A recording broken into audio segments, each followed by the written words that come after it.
Hi everyone. শীতের সকালে ঘুম থেকে ওঠা আমার কাছে ভীষণ কষ্টের, তবে আজকে তো উঠতেই হতো কারণ আজকে ছিল আমার জেএসের ফাইনাল এক্সাম, প্র্যাকটিক্যাল, রিটেন আর ভাইভা।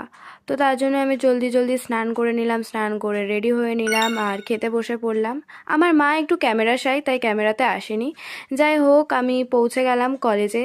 আর কলেজে গিয়েই তো প্রথমে মরশুমটা সবাই এরকম ছিল, সবাই খুব হাসি ঠাট্টা করছিল, বাট কিছুক্ষণের মধ্যেই মৌসুম পুরো চেঞ্জ, সবাই পড়াশোনা একদম মন দিয়ে দিয়েছে।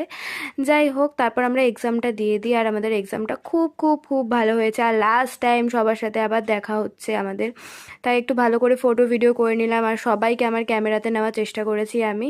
সবার তো সিলেকশন হয়েই গেছে অলরেডি। যাই হোক, আমরা সবাই যেখানে যারা থাকি আমরা সবাই যাতে ভালো থাকি এটাই চাইবো। তারপর বাড়ি এসে লাঞ্চ করলাম, লাঞ্চ করে পড়াতে গেলাম। আর তারপর পড়ানোর থেকে এসে রাত্রেবেলা খেয়ে দিয়ে পড়তে বসলাম, আর এভাবেই আমার দিনটা গেছিলো।